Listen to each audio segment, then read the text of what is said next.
Boa noite, gente. Tudo bem com vocês? Espero que sim. Vamos dar início a mais uma aula de Direito Constitucional. Hoje nós vamos falar de processo legislativo, né? Então, todos os slides referentes à nossa matéria praticamente já estão no Classroom, né? Então, inclusive da aula de hoje, das próximas aulas. Tá faltando ainda 2 temas para eu colocar lá, que eu até anotei aqui, que é a defesa do Estado e ordem social. No mais, todas as nossas aulas já estão lá pelo o PowerPoint já disponível. E todos os vídeos das nossas aulas, inclusive da aula que eu ministrei hoje pela manhã, também já está lá, ok? Então, creio que em termos de aula, a disposição já está lá. E aí eu espero que isso já possa ajudar aos senhores, porque daqui um pouco, muito em breve, a gente já terá a prova e que vai ser tanto para N1 quanto para N2, né? Bom, antes de começar a falar de processo legislativo, eu tenho que alertá-los que a aula já está sendo gravada. Desta feita, mantenha a sua webcam desligada, se assim for de seu interesse, de preservar a sua imagem. E no mais, se tiver alguma dúvida, algum questionamento, abra seu microfone e pode me interromper a qualquer momento, tá? Bom, acho que é isso, né? Vamos lá para a nossa aula, então. Vamos falar de processo legislativo. Só retomando um pouquinho, o processo legislativo ele faz parte do poder legislativo, né? É a atividade típica do poder legislativo, que é ela se faz o processo legislativo. Se fala em processo legislativo, a gente ser de atos que devem informação obrigatoriamente um trâmite, né, adequado da Constituição Federal. Então, para que essa lei efetivamente seja válida, que ela esteja dentro daquelas normativas que está lá na Lei de Introdução ao Direito, que eu desculpa, bichinho do ram, para validar dessa lei, para que ela entre, eu preciso seguir alguns procedimentos. Então, para que efetivamente aqueles pré-requisitos devem devidamente para aquele competente a função e a norma jurídica. O procedimento, ele é estabelecido qualquer norma que vai ser criada, e aí eu coloquei aqui um rol dessas normas, que é a emenda constitucional. Quando a gente fala em emenda constitucional, qual que é o ponto-chave de uma emenda constitucional? É a possibilidade de alterar a Constituição Federal. Então, ele faz alterando um artigo, revogando um artigo da Constituição, ou mesmo criando um novo artigo que será incorporado àquela matéria na Constituição Federal. Além da emenda constitucional, lei ordinária, lei complementar, lei delegada, medida provisória, decreto legislativo e resoluções. Esse é o rol de normas que nós temos à disposição diante da Constituição Federal. Atenção aqui, ó. São normas primárias, tá?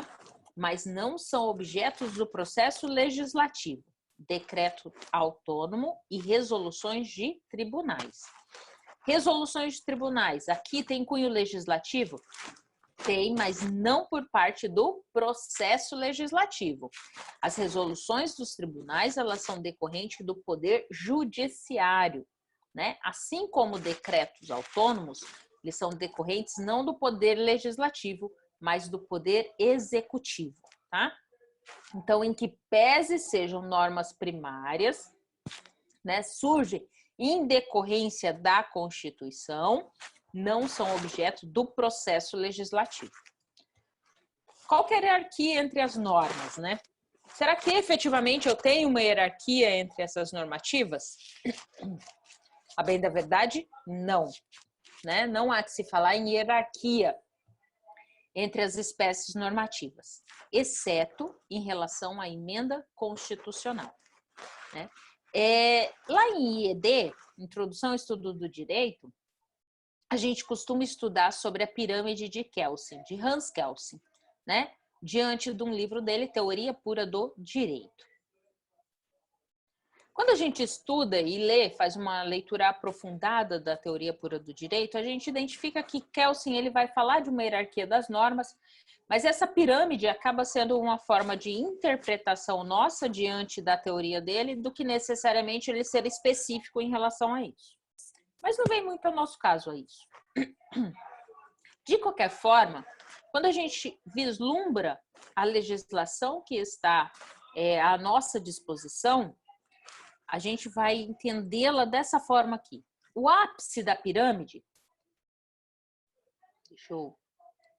o ápice da pirâmide, a gente tem como a Constituição Federal e as próprias emendas constitucionais.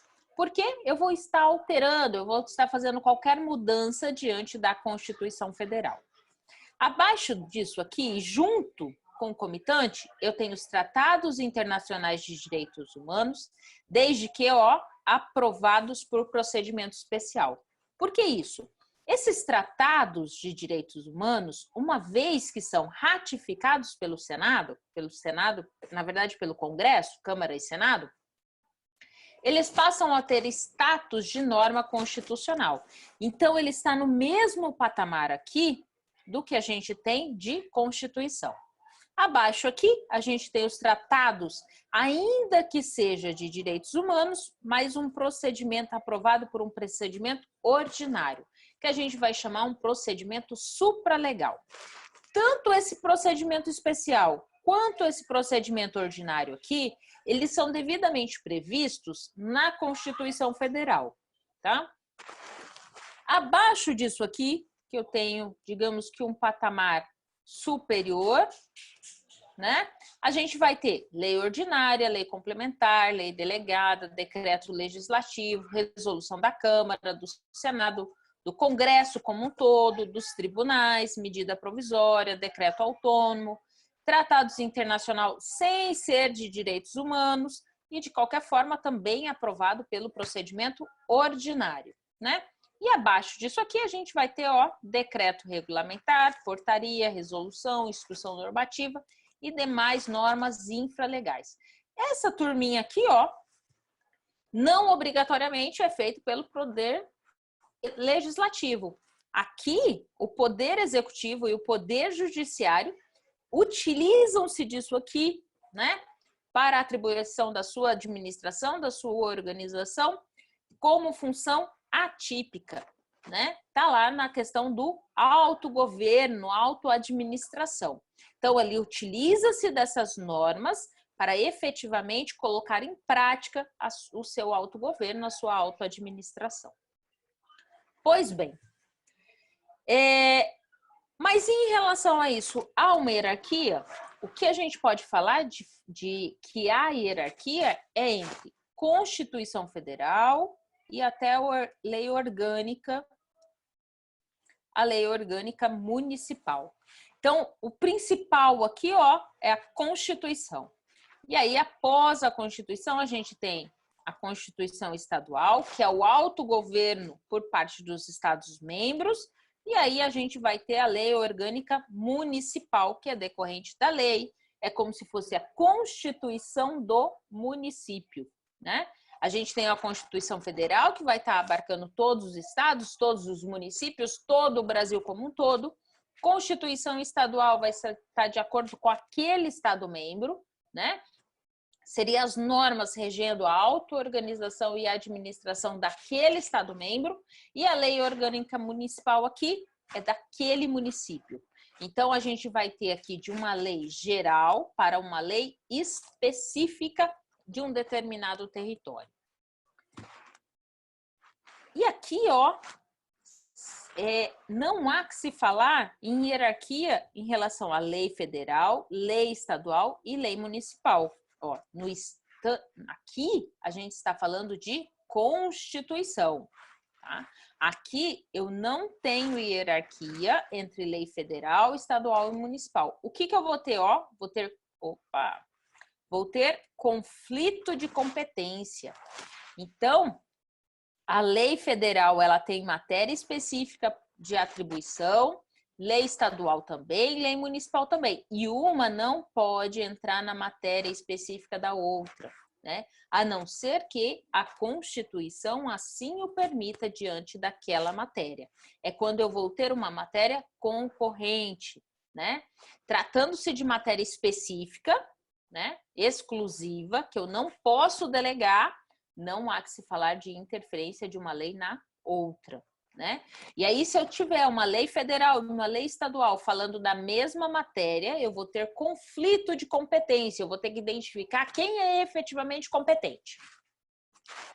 Agora, na pandemia, nós tivemos um caso concreto em relação a isso, né? A primeira questão do isolamento partiu da União.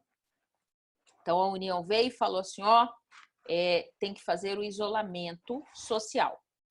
E aí, os estados, alguns estados também entraram na mesma situação, outros não e tal,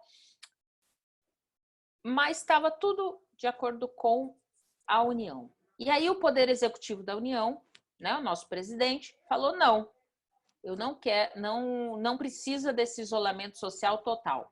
Deve ser um isolamento vertical. E mudou a ideia, o foco em relação ao isolamento. E ele assim o fez. E aí os estados, né, principalmente São Paulo, Rio de Janeiro, alguns outros estados que estavam sofrendo mais com essa interferência em relação ao Covid, falou não, a gente não vai deixar de fazer o isolamento. E aí coube ao Supremo Tribunal Federal decidir se era competência da lei federal ou se era daqui, na verdade não foi bem a lei, né, mas foi um decreto, se era do decreto federal ou se era do decreto estadual e mesmo municipal. E aí o STF veio e falou assim, ó, isso é competência dos estados e dos municípios. Cabe ao estado e ao município decidir, isso é competência deles e não da União. A União pode até propor, né? Mas não é competência dela, isso é do estado e do município. E aí quem ganhou o embate de força aí? Os estados, né? Então aqui não tenho hierarquia, eu tenho conflito de competência. Bom, quando a gente está falando aqui de processo legislativo, primeiro ponto, a gente está falando de normas primárias, né? Ou seja, originárias, né? Elas vão derivar diretamente da Constituição Federal, inovam o direito, vai inovar, né? Vai trazer novidade, né? Possui igual hierarquia, né? Todas essas legislações quais eu falei, com exceção da emenda constitucional, tem uma mesma hierarquia, né? Só qual que é a diferença entre a lei ordinária, a lei complementar, lei delegada? O campo de atuação. Aí é o que a gente vai falar, de especificidade. Cada uma dessas normas tem o campo específico de atuação. Então, tem matéria própria que é da lei complementar, tem matéria própria que é da lei delegada, e assim por diante, né? Toda e qualquer matéria eu posso arguir numa medida provisória que é emitida pelo Poder Executivo e depois ratificada ou não pelo Poder Legislativo, né? Toda e qualquer matéria eu posso arguir numa lei complementar? Qualquer matéria eu posso arguir na lei ordinária? A bem da verdade, cada uma delas tem a sua especificidade. Cada uma desses tipos normativos vai ter a matéria específica de atuação, tá? Então, o que você vai ter que ter em mente? Espécie legislativa, esses tipos de norma, elas não são cláusulas pétreas, né? Ou seja, elas podem sim ser modificadas, tá? Assim como pode haver a modificação da Constituição por emenda constitucional. E a própria emenda constitucional também pode alterar as regras que estão previstas para essas normativas. E por que através da emenda constitucional? Porque isso já é um número clausus lá da Constituição Federal. E a Constituição eu só altero via emenda constitucional. Nenhuma outra normativa vai fazer alteração na Constituição Federal, tá? Peraí. Eita. Pois bem, a emenda constitucional 32, eu coloquei aqui a título de exemplo, ela alterou as regras da medida provisória, tá? Então, a emenda constitucional, ela também acaba sendo utilizada para alterar as regras dessas normativas, dessas espécies legislativas, tá? Então, todos os procedimentos do processo legislativo são normas de reprodução de reprodução obrigatória nos estados e municípios. Então, o que eu quis dizer com isso, né, no slide aqui? É que todos os procedimentos de alteração diante de uma emenda constitucional, ela deve ser, pelo princípio da simetria, mutatis mutandis, deve ser obedecida tanto pelos estados quanto pelos municípios, tá?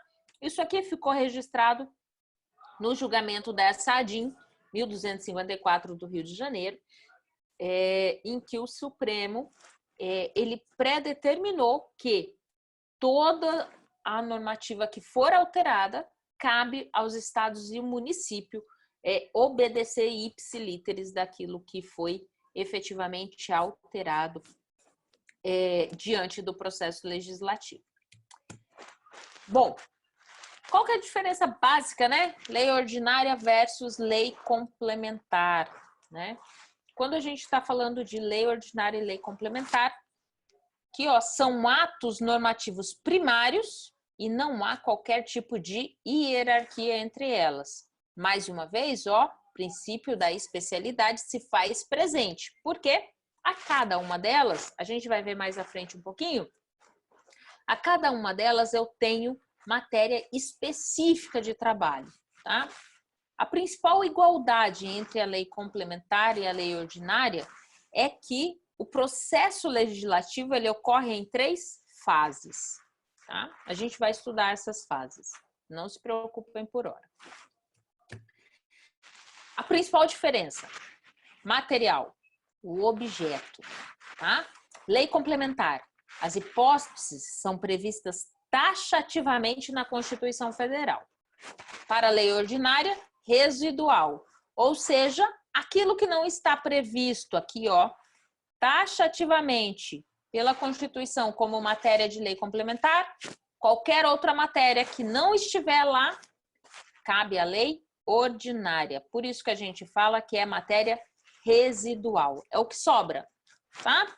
Não está lá no rol taxativo em relação à lei complementar, eu posso utilizar da lei ordinária.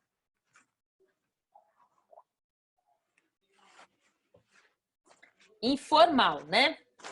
Qual que é a outra diferença?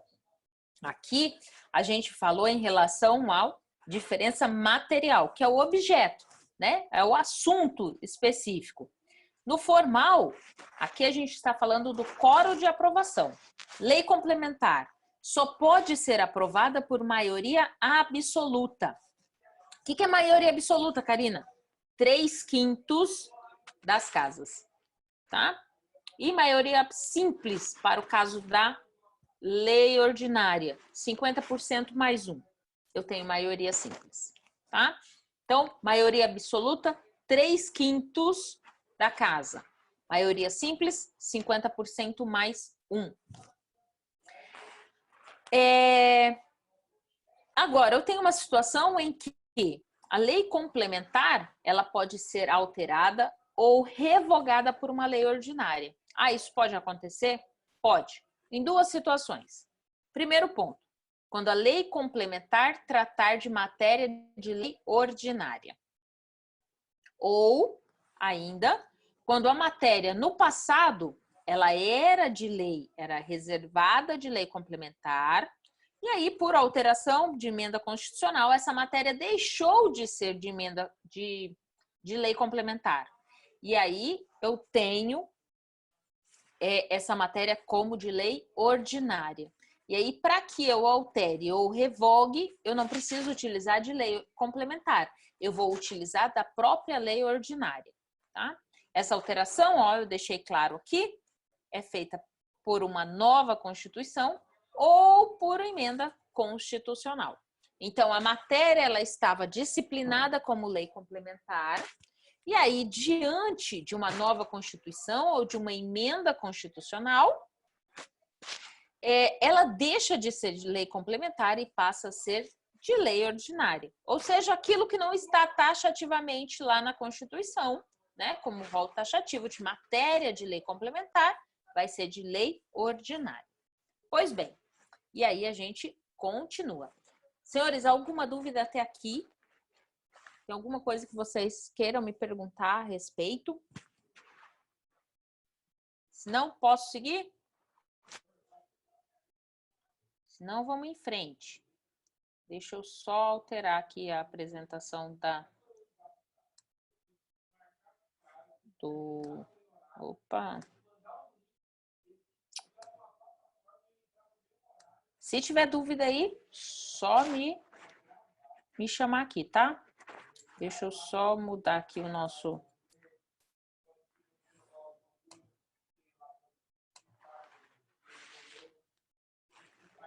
Deixa eu descartar aqui e trocar o nosso PowerPoint.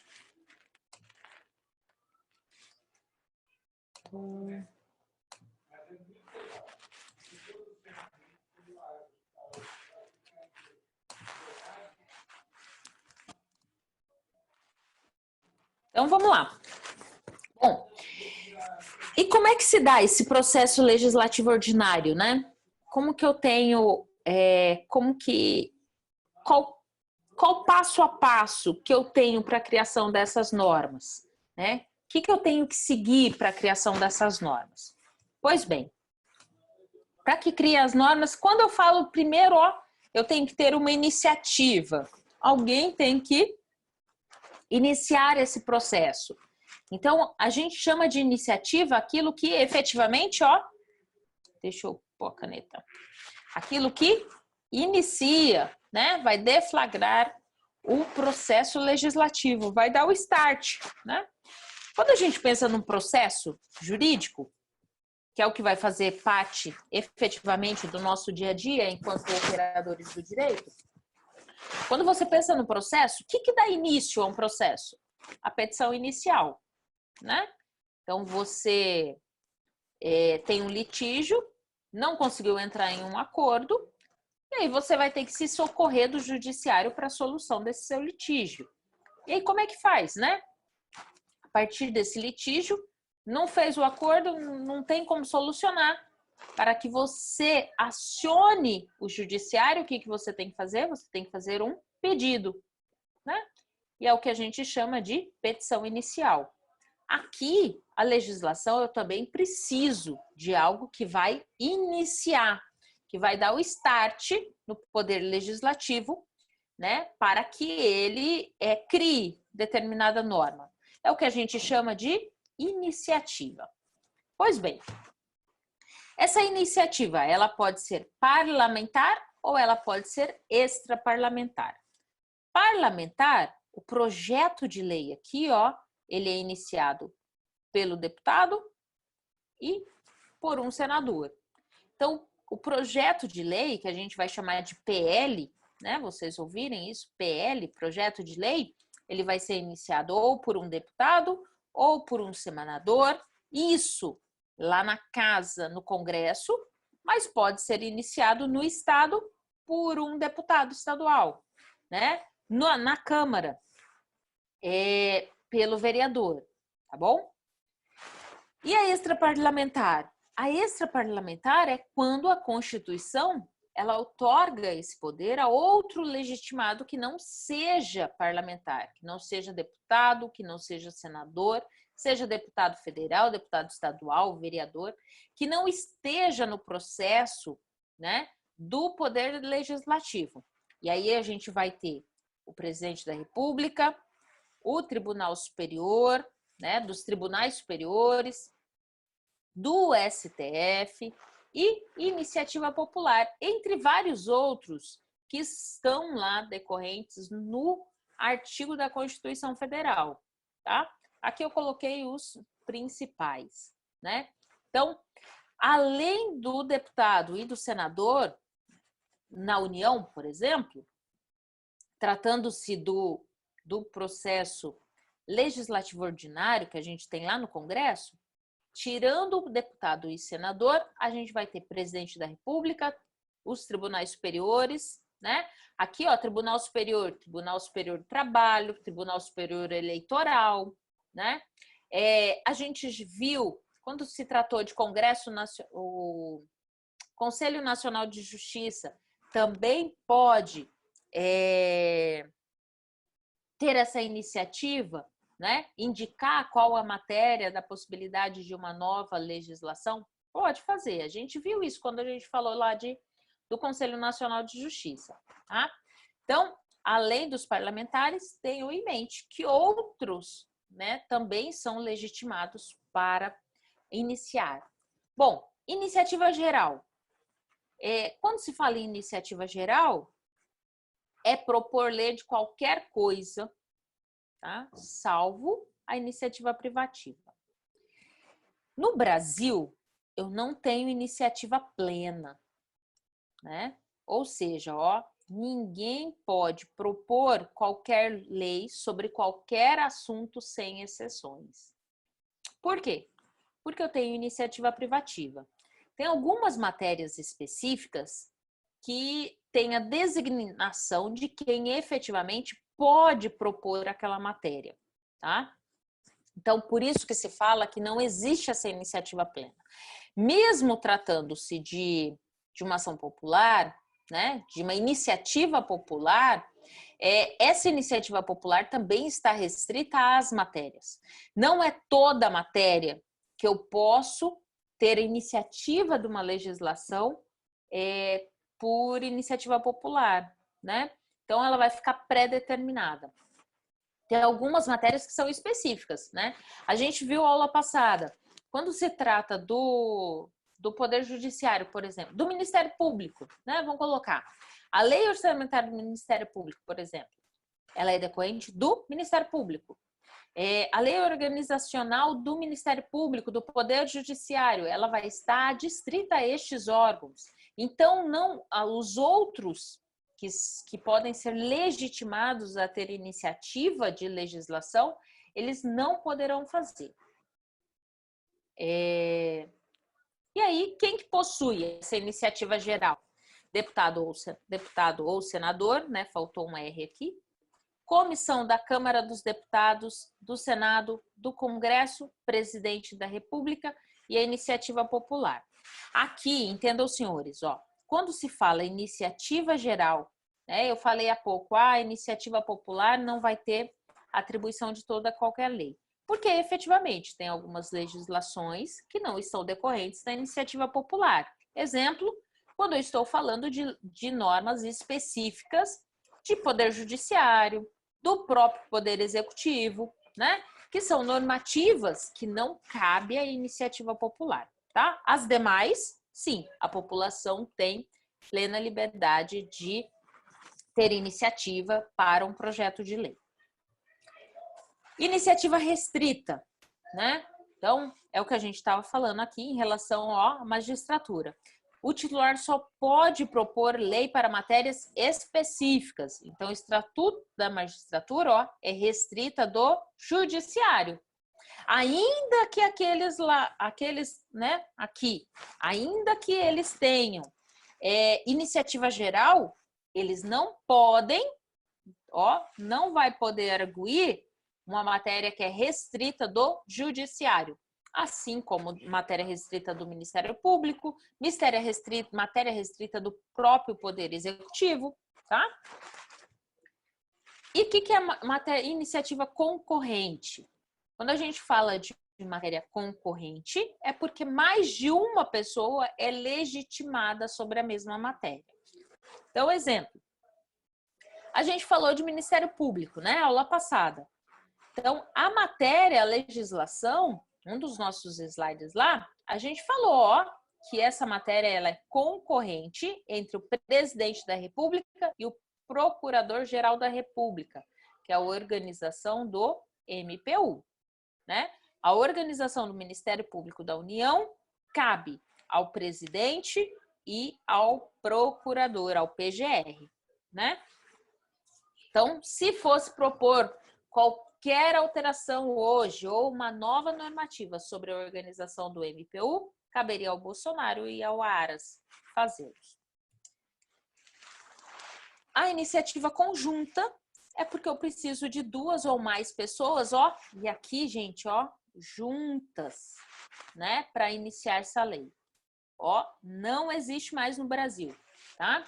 Já existiu? Já. O último exemplo que a gente tem era em relação aos subsídios dos ministros do STF.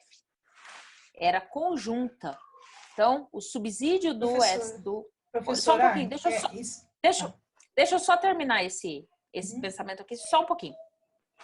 Então, o subsídio dos ministros aqui, ele era conjunto entre presidente da República, presidente da Câmara, presidente do Senado e o presidente do STF. Então, quando se discutia qualquer alteração, né, em relação ao subsídio dos ministros do STF, que é base para todo o recebimento do restante do Poder Judiciário, tinha que se fazer, entre os 4. Essa iniciativa de lei precisava ter a presença dos 4. Hoje não mais, tá? Diga, Mori. Explica a anterior para mim, por favor, novamente. Vamos lá.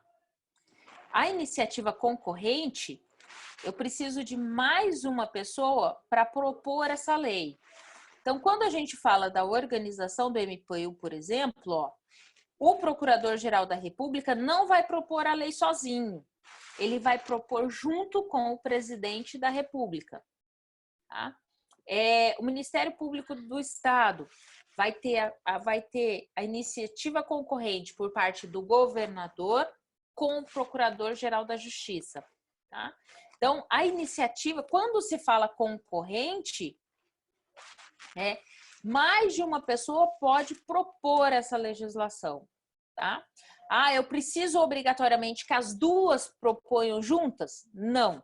Né? Aqui, o presidente da República ele pode propor e poderia ser o procurador-geral. Só que neste caso em específico, deste exemplo aqui, cabe a ambos fazê-los juntos, tá? Agora, a concorrente é quando tanto um quanto o outro pode fazer, né? A gente falou dessa questão de concorrente quando a gente falou da competência da União dos Estados, municípios, né? E a gente falou que em algumas matérias essa iniciativa é concorrente, ou seja, todos eles têm competência e atribuição para aquela matéria. Exemplo, meio ambiente. Meio ambiente, a preservação do meio ambiente é uma competência concorrente. Por quê? Porque cabe tanto à União, quanto ao Estado e quanto ao município a proteção do meio ambiente. Então, cada um dos entes ele tem poder, tem competência para o cuidado do meio ambiente. Aqui é a mesma coisa, né? Eu tenho mais de uma pessoa que tem essa competência. para a iniciativa daquela matéria, tá? Fiz entender?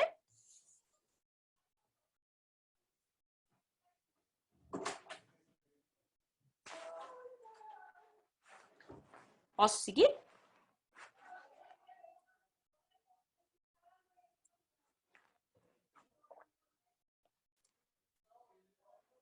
Você ficou quietinha, eu vou entender que eu me fiz entender. E aí, vamos continuar, né? Espera aí. Vou puxar o outro slide aqui pra gente. Deixa eu entrar lá. Obrigada, professora, já entendi. Não, imagina, não por isso. Deixa eu ver. Deixa eu pegar a ordem aqui. Agora são as fases. Vocês viram que hoje eu disponibilizei um monte de material lá, né? No Classroom. Até eu me assustei. Deixa eu puxar aqui. É, né?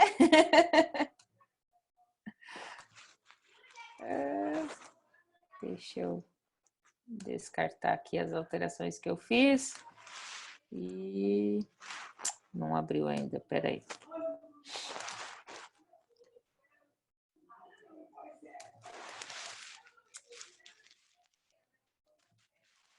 Ó, se eu estiver indo muito rápido e tal, vocês tiverem qualquer dificuldade no entendimento, me para, tá?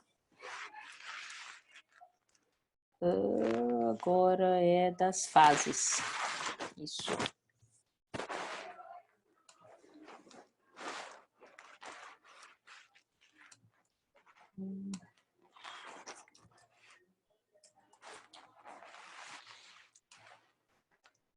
Vamos lá. Bom, então, o que acontece? Quando a gente pensa em processo legislativo, são todas as fases necessárias, né? São a concatenação de atos para que a gente tenha de forma correta o trâmite de elaboração de qualquer uma daquelas normas, né, do tipos e espécies que a gente colocou. E aí, primeira, né, além da iniciativa, tudo bem, eu iniciei o processo. E aí, como que vai acontecer, né? E como que isso vai se desenrolar, principalmente no Congresso Nacional? Então, primeiro ponto, eu tive a iniciativa que parte daquele que tem efetivamente competência para dar iniciativa a essa norma, e aí eu passo a ter uma fase constitutiva. A fase constitutiva, eita, não quer ir, né? Primeiro ponto dessa fase constitutiva é a deliberação parlamentar. Então, eu vou passar a ter, a discussão e votação no Congresso Nacional. É claro que cada uma daquelas espécies seguem procedimentos, às vezes, bem parecidos, outros bem diferentes. E é isso que a gente vai ver a partir de agora. Então, a deliberação parlamentar, o que é? A discussão, tanto tanto na Câmara quanto no Senado, em relação àquele projeto de lei, e depois a gente vai para a votação. Quem que é a casa que inicia, né? Então, qual que é a casa? Por qual casa que a gente inicia? Em regra, gente, a Câmara dos Deputados é que é a casa iniciadora. Então, eu tenho iniciativa e o projeto de lei inicia-se pela Câmara dos Deputados, tá? O Senado Federal, ele também vai ser casa iniciadora? Vai, em 3 casos. Quando o projeto de lei é de iniciativa do senador, né? Então, o senador que traz o projeto de lei. Quando esse projeto de lei é de comissões do Senado Federal, né? Então, aquelas comissões temáticas que a gente falou lá atrás, vindo de qualquer uma das comissões do Senado, né? A casa que inicia é o Senado. Ou se a PL é proposta por uma comissão mista, né? Então, aqui eu vou alterar, vai ser alternadamente, primeiro a Câmara e depois o Senado, tá? Então, se o projeto de lei for proposto por comissão mista, então, alternadamente, eu vou primeiro à Câmara, depois ao Senado e vice-versa, tá? Tirando essas 3 situações em que eu posso ter a Câmara e o Senado alternando, as 2 é do Senado e o restante, todas as outras possibilidades, cabe o início desse trâmite na Câmara dos Deputados. De outra feita, né?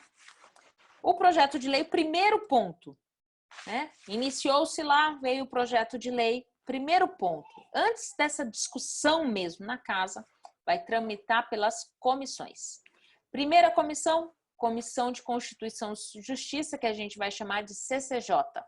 Então, tem o exame formal, né? Para ver, qual que é o exame formal, Karina? Se aquele que deu-se a iniciativa da norma, efetivamente, era aquele que lhe competia, né? Se tem iniciativa, tá? O projeto de lei veio lá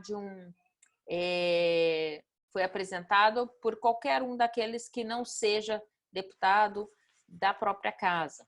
Então, eu vou ter o exame formal para identificar se ele tinha mesmo competência para fazê-lo. Esse parecer é terminativo e ele é obrigatório, tá? Então, a partir desse parecer aqui, eu tenho identificação da matéria. E aqui se faz também um exame em relação à Constituição, tá? Se está de acordo com a Constituição. Se aquela matéria também está de acordo com a Constituição. Aí sai da CCJ, foi aprovado pela CCJ, tá tudo ok aqui. Aí eu vou para as comissões temáticas, que aí vai ser de acordo com a matéria específica daquela legislação que está sendo proposta. Esse parecer aqui é tão somente optativo, tá? Ele não é obrigatório. E aqui vai ter o exame material, tá? Em relação àquela matéria específica, não em relação à matéria e à Constituição, mas em relação à própria matéria. Passado a tramitação nas comissões, eu venho para a possibilidade de emendas àquele projeto de lei. O que pode ser acrescentado, o que pode ser alterado, né?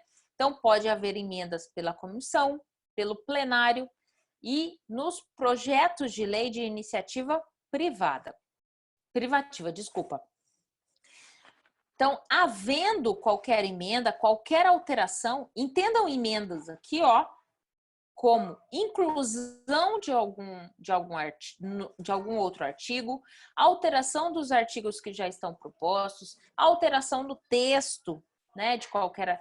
Entenda emendas aqui como qualquer nova atribuição àquele projeto de lei. Qualquer alteração, né, que venha a sofrer aquele projeto de lei. Elas podem ser propostas pelos congressistas, né, pelas comissões e aqui detentores da iniciativa privativa.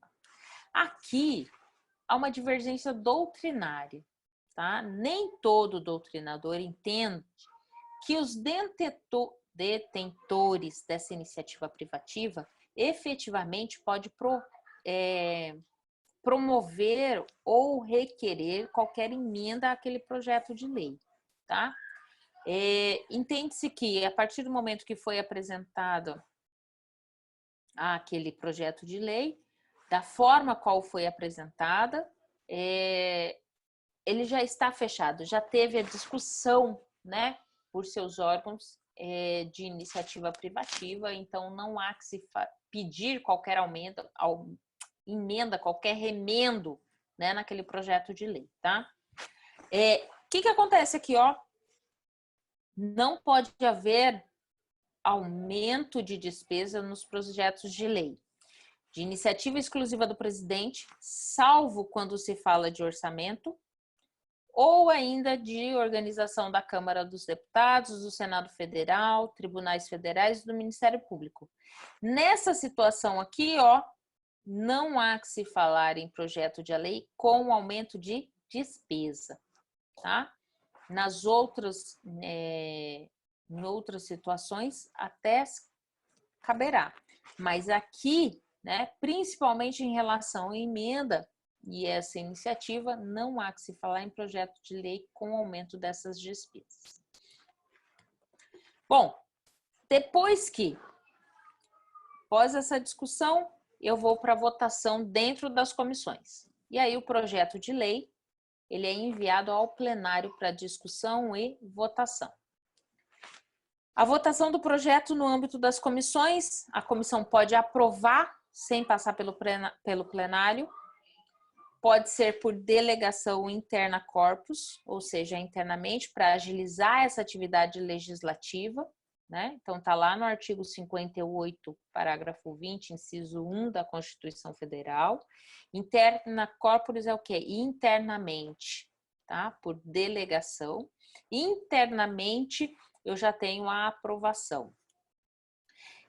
Isso pode ocorrer nas duas casas, tá? Ou seja, o projeto de lei ele pode ser aprovado, virar lei, sem jamais ter passado pelo plenário da Câmara ou do Senado. O que acontece? Para agilizar, por autorização, eu tenho a aprovação que a gente vai ter aqui, ó, a aprovação interna corporis, e aí a aprovação da comissão por si só, eu já faço com que esse projeto de lei vira lei, né?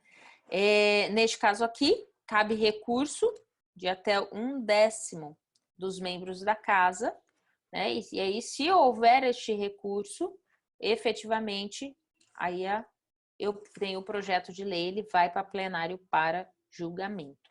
Tá? Se eu não tiver esse recurso, torna-se lei e bola para frente, vida que segue. Bom, ela também, aí em quarto, ó, ela é aprovado pela casa iniciadora, então é aprovado pela Câmara aqui, né? Ou pelo Senado. E aí, com ou sem emendas, aprovou, aí vai para a casa revisora. Então, se o projeto de lei iniciou-se na Câmara, a casa revisora é o Senado. Se iniciou no Senado, casa revisora é a Câmara, tá? Se for rejeitado pela casa iniciadora, vai arquivar e a gente vai ter a irrepetibilidade, artigo 67 da Constituição. Aqui eu não posso repetir esse mesmo projeto de lei, tá? A gente vai estudar mais à frente o que vem a ser essa irrepetibilidade. Então, se ele for aprovado pela casa iniciadora, vai para a casa revisora, vai para outra casa. Se ele for rejeitado, arquiva-se e com irrepetibilidade, ou seja, eu não posso repetir aquele mesmo projeto de lei para nova discussão na casa. Na casa revisora, a gente tem o primeiro ponto, ó, aprova, se a casa revisora aprovou o texto da forma que está, segue para sanção ou veto do presidente da República. O presidente ele pode sancionar a lei da forma que vem para ele do Congresso, né, da Casa Revisora, ou ele pode vetar. E aí ele pode vetar parte, qualquer artigo, como ele pode vetar a sua integralidade, tá? E aí ele pode também, ó, a Casa Revisora pode rejeitar. Se a Casa Revisora rejeitar, eu também entro na mesma situação do arquivamento com irrepetibilidade. Né? Ainda, se ela não aprovar, rejeitar, ela ainda pode, ó, emendar, fazer alteração. Uma vez feita a emenda, volta para a casa iniciadora, que aí vai apreciar só o que foi modificado. Tá?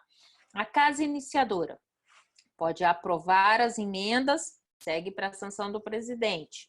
Se ele rejeitar as emendas, segue para a sanção do presidente do mesmo jeito e sem as emendas. Tá? A vontade, ó, o que vocês têm que ter em mente é que, ó, a vontade da casa iniciadora, ela prevalece. Tá? Não há, gente, ó, hierarquia entre casa iniciadora e revisora, tá? Mas há uma predominância da casa iniciadora sobre a revisora. Então, a vontade da casa qual iniciou o processo legislativo prevalece diante da revisora, tá? E aqui, ó, é vedada a subemenda, ou seja, a emenda da emenda, tá bom? Não pode ter emenda da emenda. Outra observação importante é que na casa revisora o projeto de lei também passa pelas comissões da casa. Então, após as comissões, vai a plenário, igual na casa iniciadora, e a casa revisora também pode aprovar o projeto de lei somente no âmbito das comissões, que é a delegação interna COPRES, igual à casa iniciadora. Então, esse trâmite interno das comissões é o mesmo tanto da casa iniciadora quanto da casa revisora. Saindo da casa revisora, caso aprovado sem emenda, ou novamente da casa iniciadora, caso tenha havido emendas, segue para o autógrafo. O que é o autógrafo? Reprodução do conteúdo final do projeto de lei que ele terá. Daqui, ele segue para deliberação do presidente, para sanção e veto. Então, a reprodução do conteúdo final, né, redige o conteúdo final, fecha, né, aquela legislação e aí encaminha-se para a deliberação do presidente, para a sanção ou veto daquela nova legislação. Deliberação executiva. É o presidente da República em atuação. Ele pode sancionar e ele pode vetar. Sanção. Eu aprovo a lei. A sanção faz efetivamente aquele projeto de lei virar lei. Prazo. Depois de recebido pelo presidente da República, prazo de 15 dias úteis. Tá? Após a sanção, a lei vai para a fase de promulgação e publicação. Então, ela é promulgada e aí ela é publicada, tem a vacatio legis em regra de 45 dias ou salvo aquela legislação que o legislador assim entender com prazo maior ou menor, tá? Mas em regra 45 dias. Isso está lá na Lei de Introdução ao Direito Brasileiro. Fica lá no início do nosso Código Civil. A sanção tácita, né? É quando o presidente ele deixa de passar o prazo e não se manifesta, dentro desses 15 dias aqui ele não fala nada, né? E aí a sanção não, outra coisa, ó, é que a sanção não vai suprir vício de iniciativa nem da emenda parlamentar. Isso quer dizer que, ainda que o presidente tenha sancionado, se identificar vício de iniciativa, ou seja, quem deu a iniciativa do projeto de lei não tinha competência para fazer, aquela legislação ela é nula, né? E se uma vez sancionada, isso não quer dizer que ela não possa sofrer emenda parlamentar a posteriori, ela não possa vir sofrer alteração. Pode sim, tá bom? E o veto? Né? A sanção, o presidente acatou do jeito que estava lá. E o veto? O veto é a rejeição do projeto de lei pelo presidente. O prazo é o mesmo prazo da sanção, 15 dias úteis. Ele expresso, o silêncio implica a sanção tácita, né? Mas, ó, veto, não, tá? O veto, obrigatoriamente, ele tem que ser expresso, né? Irretratável.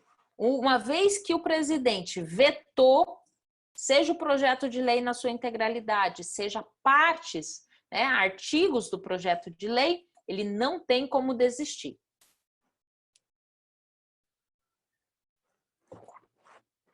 Então, o veto ele pode ser total, na íntegra, ou ele pode ser parcial.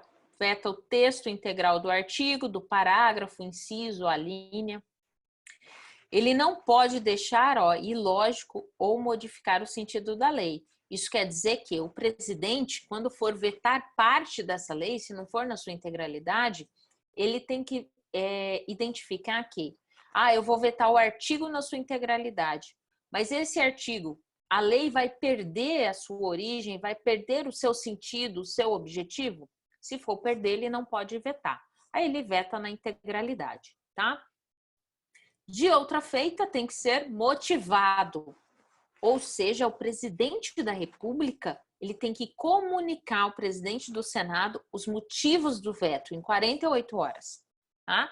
Obrigatoriamente, ele tem que dizer por que ele está vetando, por que ele está contrário àquela legislação que foi discutida pelo Congresso Nacional. Se ele não motivar, se ele não der motivos para isso, inexistência do veto. Então é a mesma coisa de não ter veto, tá? E aí ele pode ser superável ou relativo. O Congresso Nacional, ele pode derrubar o veto do presidente? Então, aí a gente tem, parte vetada é apreciada em sessão conjunta pelo Congresso. Isso é pelas duas casas, né? Câmara e Senado, no prazo de 30 dias. E aí o veto, ele pode ser afastado por maioria absoluta. Se eu tiver maioria absoluta, isso voto secreto, eu posso afastar o veto, tá? Se o Congresso Nacional, de outra forma, ficar inerte, né? Se passado esses 30 dias, ele não se manifestar em relação ao veto. Vai trancar a pauta, tá? Ou seja, não se julga nada até que ele efetivamente manifeste em relação ao veto, tá? Então, eu posso ter o trancamento da pauta em relação à sessão conjunta, mas não tranca a pauta da Câmara e do Senado, tá? Eu vou ter o trancamento da pauta aqui, mas de sessão conjunta. Por quê? Na sessão conjunta que se decide em relação à derrubada do veto. Aqui, só a Câmara sozinha ou só o Senado sozinho, não há que se discutir tal matéria. E aí, o Congresso também pode derrubar apenas parte desse veto. Ele pode derrubar o veto todo como só parte. Assim como o presidente, ele pode vetar o projeto de lei na sua integralidade, ele pode vetar parte. Da mesma coisa, o Congresso Nacional, ele pode acatar todo o veto e manter silente e deixar a legislação ser publicada com o veto, ou ele pode derrubar esse veto, no todo ou parte. Eita, que tô cansada, gente. Mas vamos em frente, que ainda tem tempo, né? Se aquela foi a fase constitutiva, agora a gente também tem uma fase complementar. Na fase complementar, a gente tem a promulgação e a publicação dessa legislação. Na promulgação, declaração de existência da lei, sua inserção no ordenamento jurídico. Promulgar a lei, promulga-se a lei.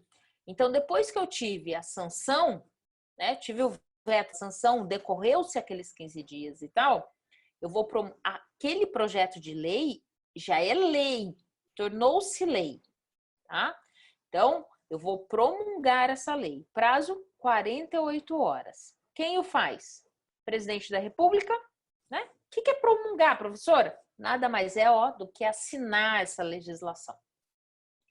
Se o presidente não promulgar, o presidente do Senado pode fazer também, no prazo desses 48 horas. Se o presidente do Senado não promulgar, o vice-presidente do Senado o faz. Tá bom?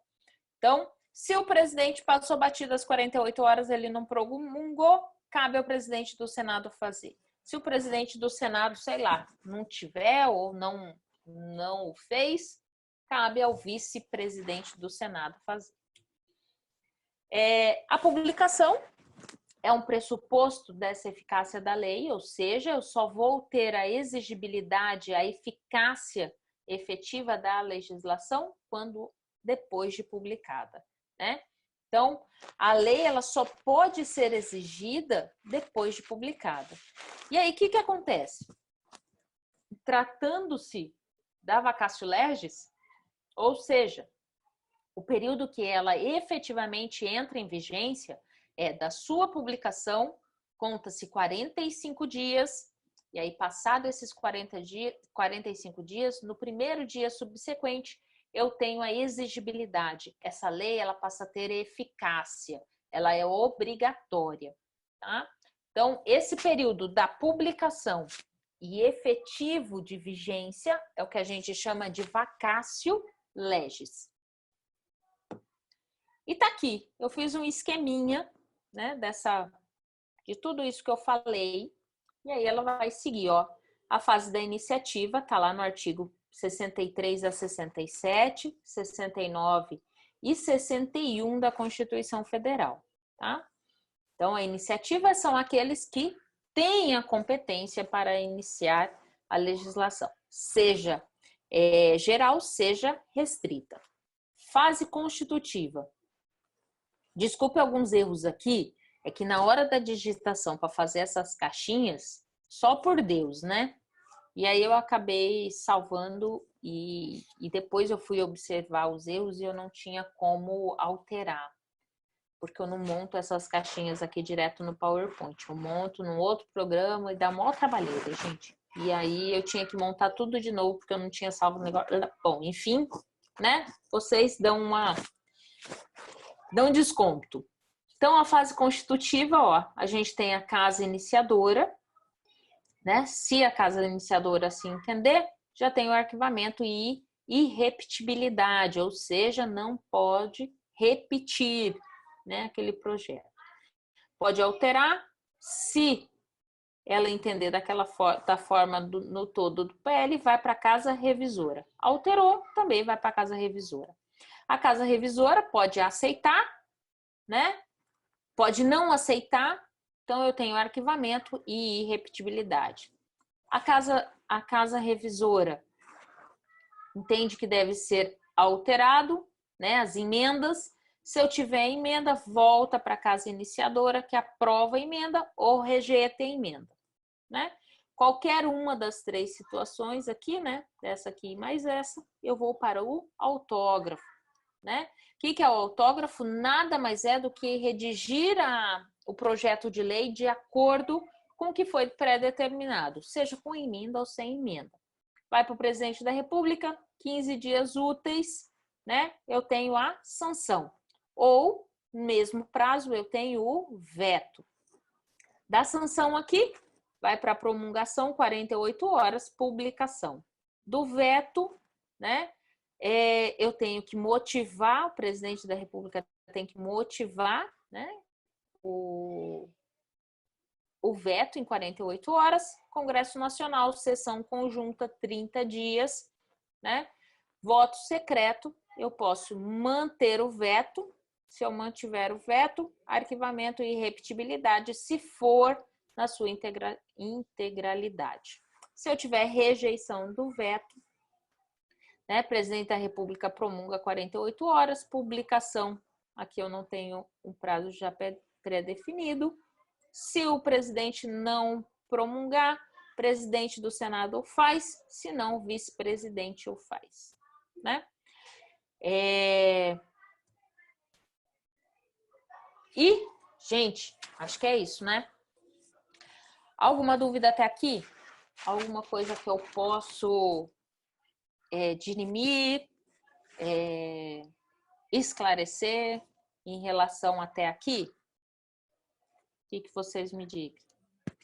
Ou tá tudo certo, por hora tá tranquilo? Tranquilo, não tá não, professora. Ai, é muita coisa. Caralho!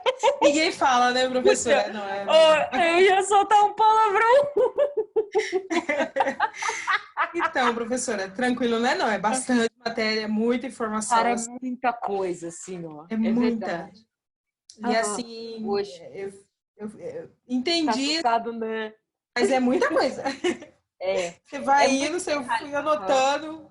Por isso que eu pedi até para você voltar no momento ali. É verdade, é muito detalhe. É muito detalhe. E... Professora? Oi? Os 45 dias é só para emenda? Não, os 45 dias que eu estou falando é para publicidade da legislação. Então, você publica essa lei, E aí você passa 45 dias para ela ter efetivamente eficácia, para ter validade, para se tornar exigível, obrigatória. Então, depois de passar desses 45 dias, você não pode dizer que você desconhece a legislação, né? Esses 45 dias é só para dar publicidade a essa legislação e a partir de então ela é vigente, ela está válida, né? E aí ela só vai sair do ordenamento jurídico uma vez que ela seja revogada por uma nova legislação ou alterada por uma nova legislação, né? Do contrário, ela vai perdurar no ordenamento jurídico. Esse processo todo, né? Se a gente pensar da iniciativa até chegar efetivamente na publicação da lei, quanto tempo demora? Depende do interesse das casas, principalmente da casa iniciadora, tá? Depende muito do interesse. E aí você pode ter uma agilidade no trâmite desse projeto de lei, como não. Tem projeto de lei que está engavetado nas comissões já há muito tempo, que já nem merece mais serem efetivamente votados, né? E outros que são de interesses nacionais, assim, que às vezes votam, mas votam olhando para o próprio umbigo. E não... quer ver um, né? Em relação ao fundo agora partidário, né? Que se buscou a utilização desse valor do fundo partidário, ao invés de gastar com as eleições, utilizar o fundo partidário para os benefícios em relação ao coronavírus e tal, que era de interesse social, né? O congressista, tanto na Câmara quanto no Senado, falaram não, nós não vamos utilizar o dinheiro para a Covid. No meu não, né? Mexer no meu não. Eu não. Quer ver outra coisa que eles também, não mexem? Nem vê. Pode falar assim, a gente está em crise, não vai aumentar salário. O salário do Congresso aumenta. Tá certo. Legal. Então, assim, o brasileiro é complicado, né? O Congresso é complicado. Vai muito... A política em si... A política não. A política é uma coisa assim, é fantástica. Quando a gente estuda efetivamente o que é política, é fantástico estudar. Mas a politicagem é o ó. Mas, enfim, né? E são dois ramos totalmente diferentes, né, professora? Não, assim, politicagem, né? Politicagem. Professora, o que será o tema seu da próxima aula, por favor? A nossa próxima aula, deixa eu fechar aqui, que aí eu vou conseguir te dizer. Peraí. Opa, deixa eu interromper o compartilhamento. Na nossa próxima aula, eu vou continuar ainda com o processo legislativo. Aí eu vou falar de emenda constitucional, medida provisória e demais espécies. Aí a gente ainda tem, gente, antes da nossa prova, a gente ainda tem sistema tributário, tem orçamento, finanças públicas, ainda tem defesa do Estado, ordem social. É matéria bastante, né? E a gente praticamente tem mais duas ou 3 semanas para a gente falar isso. E eu quero, pelo menos, a nossa última aula seja mais um bate-bola, no sentido de uma revisão num todo, assim. Esse final de semana eu vou elaborar a nossa prova, então a partir de terça-feira eu já vou deixar mais ou menos encaminhado assim para vocês os assuntos para estudar para a prova, né? A minha ideia é fazer 10 questões objetivas, igual está determinada pela coordenação, né? Eu acho que não adianta ficar colocando 20, 30 questões. Ela falou que é no mínimo 10, então acho que eu vou ficar nas 10. E é melhor eu direcionar vocês nos assuntos para estudar, porque é muita coisa, só da minha matéria, né? Dá para resolver, professora. O que? As 10 questões ou mais? Não, faz 20 questões, das 20 seleciona 10. Pronto. Passa 20 questões para nós, a gente estuda as 20, seleciona 10 e faz a prova, pronto. Entendi. Bom, o que eu posso fazer é passar uma quantidade maior, né, para vocês resolverem e tal, e aí até dessas questões eu tirar da prova. Posso fazer. Né? Já Agora, ajuda, pensa nisso aí. Já ajuda. eu vou tentar fazer, tá? E aí, porque na ideia, assim, ó, essa questão do corona, assim, veio acabou sendo um dificultador para todo mundo, né? Em que pese eu acho que as nossas aulas assim online acabam rendendo muito mais do que ela presencial. Mas de qualquer forma, eu acho que veio assim é um dificultador, né? É diferente, é um lado instável para todo mundo. Então, o que eu puder fazer para amenizar não é que eu vou dar prova para vocês, né, gente? De graça, assim, também né, eu tenho que forçar um pouquinho vocês a estudarem. Mas a ideia é que, assim, seja o mais tranquilo possível para a gente poder passar esse semestre de forma mais amena, né? E aí o que caberá depois vocês é aprofundarem, né? As aulas vão ficar disponíveis, o material vai ficar disponível. Depois vocês se aprofundarem e me achar no meio do corredor e a gente conversa e tira as dúvidas que são necessárias. Feito? Que bom, professor. Que bom. Deus tocou o coração da senhora. Mas ele sempre toca, você. Nesse momento, falo nesse momento. Boa noite, professora. Boa noite. Descanso. Obrigado, ó. Beijo. Boa noite, professora. Você até riu, né, Adri? Tem que ouvir uma dessa. Pula essa parte, tá? Ó, bom final de semana para vocês. Até terça-feira. Fui, gente. Tchau. Tchau.